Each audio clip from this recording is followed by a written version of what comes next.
हिमाचल के आदर्श अस्पतालों में तैनात होंगे स्पेशलिस्ट, कैबिनेट में जाएगा मामला। हिमाचल प्रदेश के आदर्श अस्पतालों में स्पेशलिस्ट डॉक्टरों की तैनाती होगी। इसके लिए सरकार इन अस्पतालों में स्पेशलिस्ट डॉक्टरों की तैनाती करने जा रही है। 200 विशेषज्ञ चिकित्सकों के भर्ती का प्लान तैयार कर लिया गया है। अब इसे मंजूरी के लिए कैबिनेट की बैठक में लाया जा रहा है। आदर्श अस्पतालों में विशेषज्ञ चिकित्सा तैनात होने से हिमाचल के 6 मेडिकल कॉलेजों में मरीजों का कम भार पड़ेगा। हालांकि प्रदेश सरकार हिमाचल में 68 आदर्श अस्पताल स्थापित करने जा रही है। हर विधानसभा क्षेत्र में एक आदर्श अस्पताल बनाया जाएगा। स्वास्थ्य मंत्री डॉक्टर धनीराम शांडिल ने कहा कि अभी 34 आदर्श अस्पताल स्थापित किए जा रहे हैं। प्रति आदर्श अस्पताल में विभिन्न विभागों के 5 से 6 विशेषज्ञ चिकित्सकों की तैनाती की जाएगी। इनमें gynae, paediatrics, ortho, medicine, surgery शामिल हैं। स्वास्थ्य मंत्री धनीराम शांडिल ने कहा कि पहले चरण में 34 विशेषज्ञ डॉक्टरों को इन आदर्श अस्पतालों में भेजा जाना है। इन अस्पतालों में आने वाले समय में MRI जैसी सुविधा भी उपलब्ध कराई जाएगी। स्कूलों और कॉलेजों में पढ़ाया जाएगा निर्वाचन शिक्षा का पाठ, हस्ताक्षरित हुआ समझौता ज्ञापन। हिमाचल प्रदेश के स्कूल और कॉलेजों में नए शैक्षणिक सत्र से निर्वाचन शिक्षा का पाठ भी पढ़ाया जाएगा। स्कूलों में 9वीं से 12वीं कक्षा और कॉलेजों के पाठ्यक्रम में लोकतंत्र, EVM और मताधिकार को शामिल किया जाएगा। गुरुवार को 14वें राष्ट्रीय मतदाता दिवस पर शिक्षा और निर्वाचन विभाग के बीच राजधानी शिमला के गेयटी थिएटर में इस बाबत समझौता ज्ञापन हस्ताक्षरित हुआ। शिक्षा विभाग की ओर से शिक्षा सचिव राकेश कंवर तथा मुख्य निर्वाचन अधिकारी मनीष गर्ग ने समझौता ज्ञापन पर हस्ताक्षर किए। इसके तहत हर शिक्षण संस्थान में निर्वाचन साक्षरता को सुनिश्चित बनाया जाएगा ताकि 18 साल की आयु पूर्ण होने पर मतदाता वोट के महत्व को समझ सके और एनरोलमेंट 100% सुनिश्चित हो सके। राज्यपाल शिव प्रताप शुक्ल की मौजूदगी में समझौता ज्ञापन पर हस्ताक्षर किए गए। राज्यपाल ने युवा मतदाताओं से पूर्ण जिम्मेदारी से मतदान करने की अपील की। निर्वाचन विभाग के अधिकारियों ने बताया कि स्कूल और कॉलेजों में निर्वाचन साक्षरता क्लब गठित किए जाएंगे। इसके तहत शिक्षण संस्थानों में विभिन्न गतिविधियां आयोजित की जाएंगी। 18 वर्ष की आयु पूरी होने पर युवाओं का पंजीकरण सुनिश्चित किया जाएगा। आयु और कक्षा के हिसाब से विद्यार्थियों को लोकतंत्र के महत्व के बाबत शिक्षा दी जाएगी। स्वच्छता केंद्रों पर होगी वाहनों की पासिंग, MVI की भूमिका खत्म। हिमाचल में वाहनों की पासिंग फिटनेस जांच अब स्वच्छता केंद्रों पर होगी। प्रदेश सरकार वाहन पासिंग में MVI, मोटर व्हीकल इंस्पेक्टर की भूमिका खत्म करने जा रही है।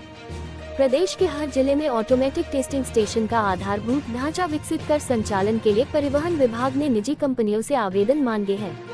हिमाचल में सालाना 80,000 से 1 लाख निजी और व्यावसायिक वाहनों की पासिंग होती है। इस साल से प्रदेश में वाहनों की पासिंग की पूरी प्रक्रिया बदलने वाली है। वाहन चलने योग्य है या नहीं, इसकी जांच के लिए कंप्यूटराइज्ड ऑटोमेटिक टेस्टिंग स्टेशन स्थापित किए जाएंगे। अब तक निर्धारित मानकों के आधार पर MVI वाहनों की फिटनेस जांचते हैं। वाहन का निरीक्षण कंप्यूटराइज्ड होने के बाद पूरी प्रक्रिया पारदर्शी हो जाएगी। वाहन में यदि कोई गड़बड़ी मिलती है तो उसे सुधारने का एक मौका दिया जाएगा। दूसरी बार भी अगर गाड़ी दुरुस्त नहीं पाई जाती तो इसे स्क्रैप घोषित कर दिया जाएगा। दोपहिया से लेकर भारी वाहन सभी की होगी automatic testing. Automatic testing station में दोपहिया वाहन, 3 व्हीलर, हल्के वाहन और भारी वाहन सभी की पासिंग होगी। प्रदेश के 12 जिलों में 12 केंद्र बनेंगे। केंद्र बनाने के लिए 4100 वर्ग मीटर जमीन होनी चाहिए।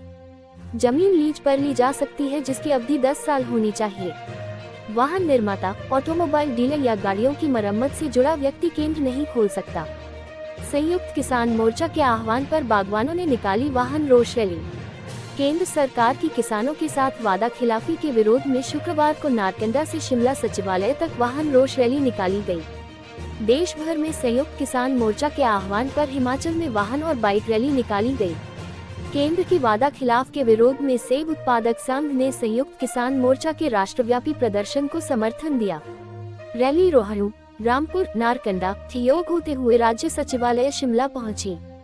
सेब उत्पादक संघ के अनुसार संयुक्त किसान मोर्चा के ऐतिहासिक आंदोलन के बाद केंद्र सरकार और मोर्चा के बीच जो समझौता हुआ था उसे केंद्र सरकार ने दरकिनार कर दिया है। केंद्र सरकार ने 3 कृषि कानूनों को किसानों के दबाव में निरस्त तो किया लेकिन पिछले दरवाजों से लागू करने की प्रक्रिया में चल रही है। किसान संगठनों के साथ हुए समझौतों पर अमल नहीं किया गया है। संघ के अनुसार केंद्र सरकार कॉर्पोरेट के हित की नीतियां लागू करवा रही है और किसानों का शोषण किया जा रहा है। किसानों के लिए खाद, कीटनाशकों और कृषि उपकरणों के अनुदान में भारी कटौती की गई है, जबकि कॉर्पोरेट कंपनियों को सीए स्टोर स्थापित करने के लिए करोड़ों का अनुदान दिया जा रहा है। केंद्र सरकार ने एमआईएस के तहत दिए जाने वाले बजट में भारी कटौती की है।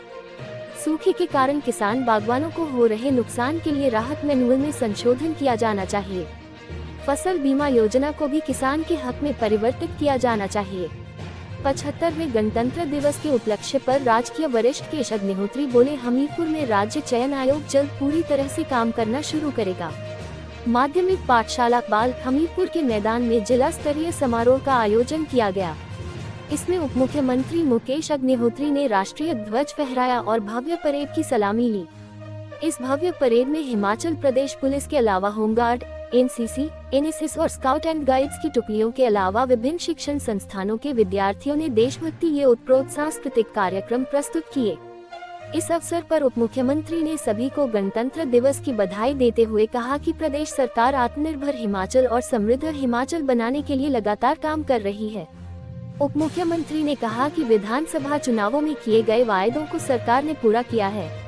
उन्होंने कहा कि विकट वित्तीय परिस्थितियों के बावजूद प्रदेश सरकार लगातार जनता को सहूलियत प्रदान करने के उद्देश्यों से काम कर रही है और हिमाचल के साथ साथ पूरे प्रदेश के विकास में कोई भी कमी नहीं आने दी जा रही है। उन्होंने कहा कि प्रदेश सरकार भ्रष्टाचार पर जीरो टॉलरेंस पर काम कर रही है और जल्द ही हमीरपुर में स्थित राज्य चयन आयोग पूरी तरह से काम करना शुरू कर देगा। उन्होंने कहा कि हिमाचल सरकार ने ऊपर और नीचे का अंतर मिटाते हुए सब और नींबू प्रजाति को एक समान रेट में वृद्धि की है। डायलिसिस के लिए मरीजों को नहीं करना होगा इंतजार, 14 यूनिटों में होगा विस्तार। किडनी की गंभीर बीमारी से ग्रस्त मरीजों को डायलिसिस के लिए अब लंबा इंतजार नहीं करना होगा। 10 नई यूनिटें डायलिसिस की प्रदेश के जिला शिमला, हमीरपुर, नाहन, पांवटा साहिब, कांगड़ा, कुल्लू और बिलासपुर में खुलेंगी। यहाँ पर करीब 57 नई मशीनें डायलिसिस यूनिट लगेंगी।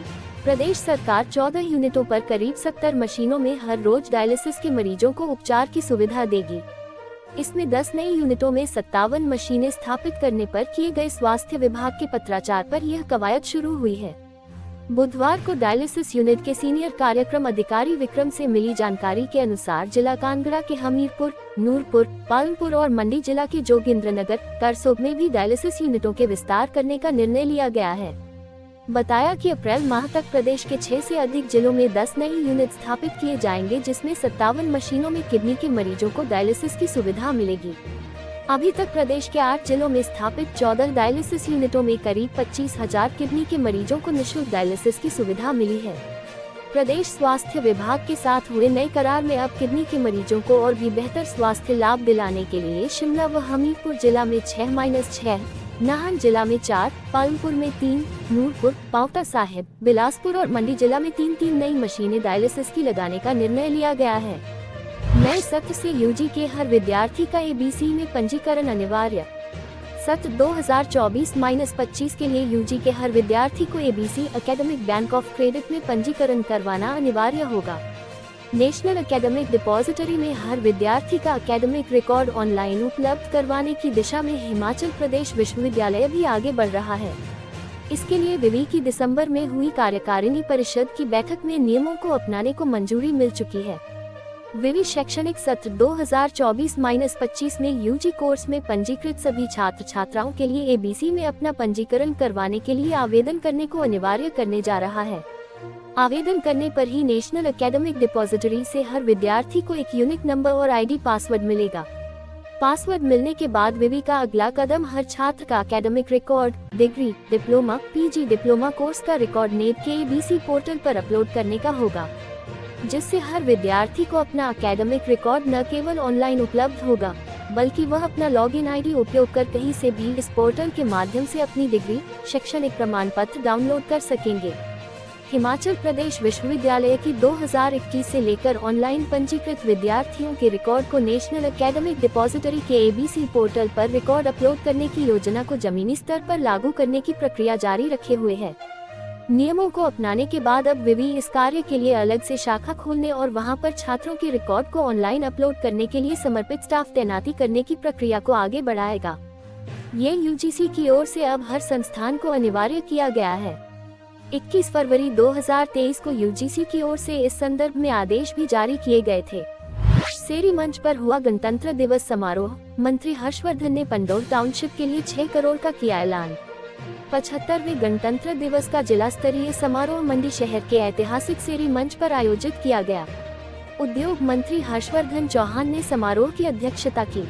सर्वप्रथम उन्होंने राष्ट्रपिता महात्मा गांधी की प्रतिमा पर माल्यार्पण किया और इसके बाद राष्ट्रीय ध्वज फहराकर भव्य परेड की सलामी ली।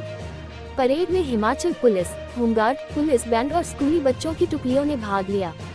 अपने संबोधन में उन्होंने देश की आजादी में कुर्बानी देने वाले बलिदानियों को याद किया और उन्हें श्रद्धांजलि अर्पित की।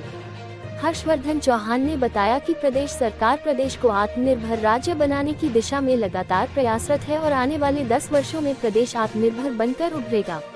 उन्होंने बताया कि प्रदेश में 6 औद्योगिक टाउनशिप को विकसित किया जा रहा है। इसमें मंडी जिले के पंडोर में बनी टाउनशिप भी शामिल है। उन्होंने इस टाउनशिप को विकसित करने के लिए 6 करोड़ की राशि देने का ऐलान भी किया। हर्षवर्धन चौहान ने कहा कि प्रदेश में पहले सरकारी नौकरियां देने में काफी ज्यादा धांधलियां हुई, लेकिन मौजूदा सरकार ने इन पर रोक लगाने की दिशा में कार्य किया है। जिस चयन बोर्ड में धांधलियां होती थी, उसे बर्खास्त करके वहां पर नए बोर्ड का गठन किया गया है। उन्होंने युवाओं को आश्वस्त किया कि प्रदेश में जो भी सरकारी नौकरियां दी जा रही हैं, वे सभी योग्यता के आधार पर दी जा रही हैं। इसमें किसी भी तरह का कोई भाई भतीजावाद नहीं हो रहा है।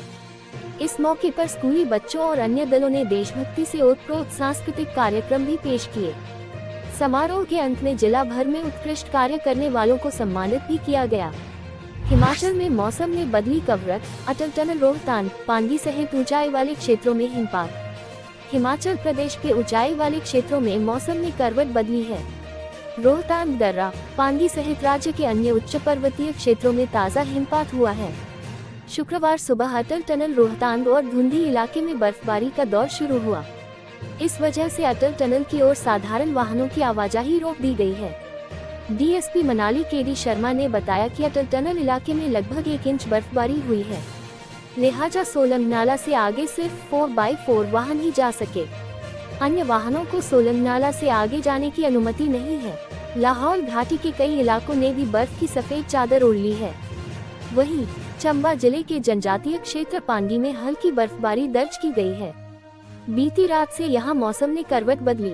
बर्फबारी के बाद पांगी में शीतलहर का प्रकोप बढ़ गया है। वहीं राजधानी शिमला में शुक्रवार को दिन भर बादल छाए रहे, बीच बीच में हल्की धूप भी खिली।